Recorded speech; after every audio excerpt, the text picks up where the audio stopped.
Greetings! Today we continue our talk with Diana, and she will be sharing her advice, thoughts and practical tips of living with HIV in another country. Enjoy!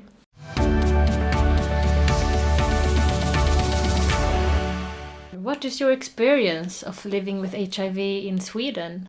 It has been pretty nice. In Spain and in general in Latin America, there is a lot of discrimination for this, so I wasn't able to talk openly about it before. It took me 2 years to tell it to my mom and to my dad, that are the only people from there that know it, beside my partner, of course. But as soon as I arrived to Sweden, I began having communication with a lot of people. And it was like, I don't know, talking about I have a flu. It was that normal. I had no discrimination at all. I can openly talk about it. I joined this amazing group. We have been going out. We have been talking a lot as well. They even gave me more info than I already have. That made me even more relaxed with the topic. I have seen also that, the treatment all is very easy to get, the attention. So I feel very at ease being in here. So once you arrived, what was your experience in getting into treatment, like finding a doctor and so on?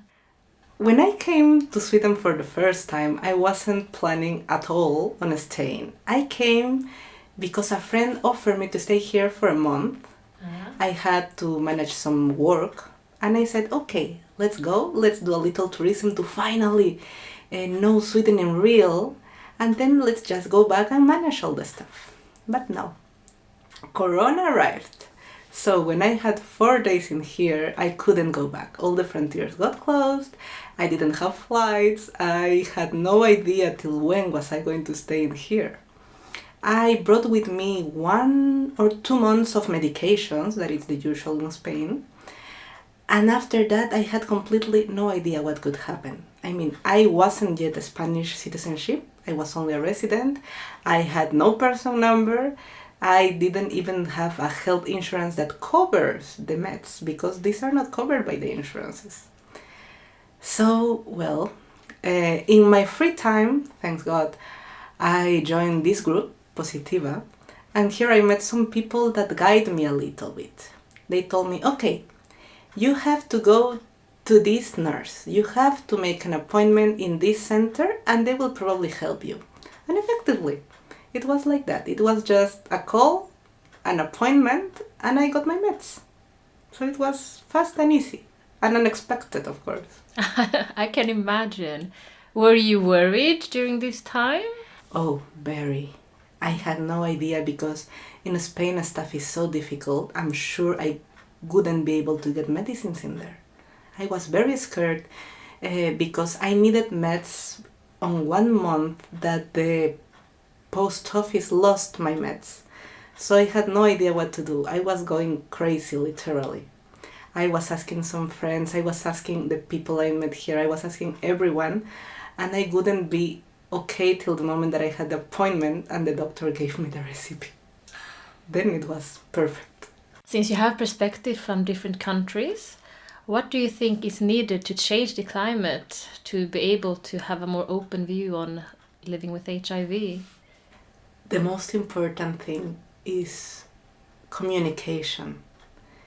People need to learn the reality, because what you find out there is probably a paper with 3 or 5 images showing you how not to get it, but not what is it. So they're only warning you, like, emergency, this is dangerous. But they are not letting you know why you get it, what does it mean living with it, and how do people who has it live with it. So the most important is maybe communication. And the second one is the person who already have it, they need to develop attitude. They have to be shameless and they have to be proud to other people. They have to go out there and just say it. It's something normal. So don't act like it's not. If they begin doing that everywhere, then it will actually be something normal everywhere. So how open are you in terms of your status And how open would you like to be? That will depend a lot of where I am. Because as I said before, if it's Spain or if it's Latin America, the social stigma is huge. So I can tell it anywhere or to anyone because I probably won't get a job. I probably will get by myself in studies because people is scared. They think sometimes that just by touching you or being close to you, they will get infected. So in these places, I can't. It's not that I don't want, but I can't be open. In Sweden, for example, I can be completely open and normal. I have friends, I have talked with them normally, like having, I don't know, diabetes. So it's not an issue. How open I would like to be? I would like to be as open as I'm in Sweden anywhere else. Because it shouldn't be a weight, it shouldn't be a problem, or nothing to be ashamed of. And for anyone living in a country where there might be more social stigma, what are your advice how to handle a situation like that?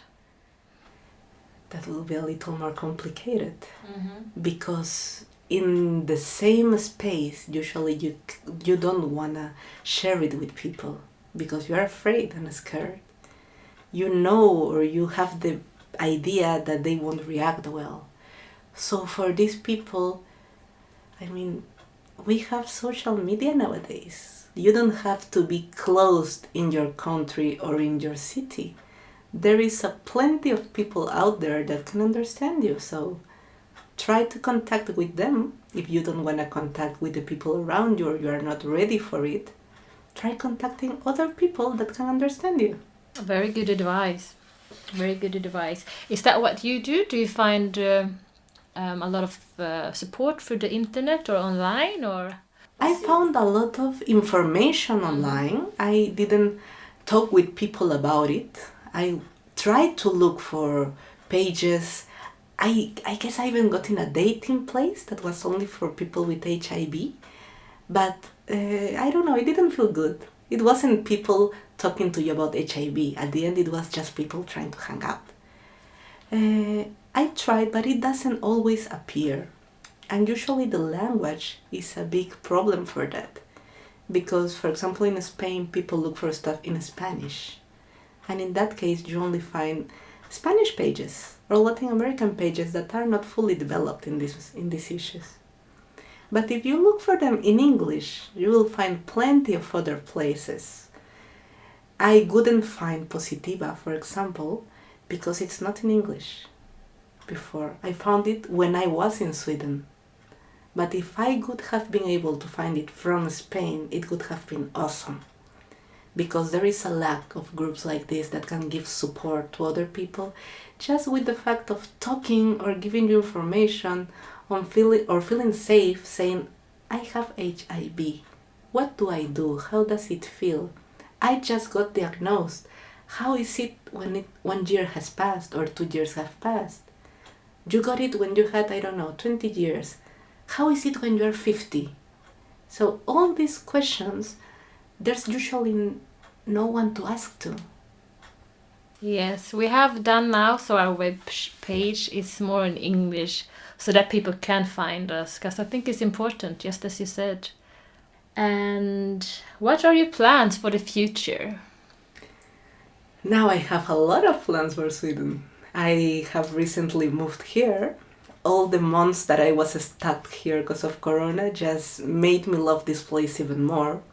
I'm going to study in Dalarna University, some international tourism. I already have the background, so I want to develop an ecotourism lodge in here. It's not a lodge. Well, it's a whole new idea of tourism. We look forward to hearing more from that. And do you have anything else you would like to say, to share with us? Every time that you have a question or a fear, try to get it out. Because if it sticks in your chest, it will only hurt and make you suffer more. If you take it out, it's like you're taking away a foot from an elephant from your chest. Thank you very much.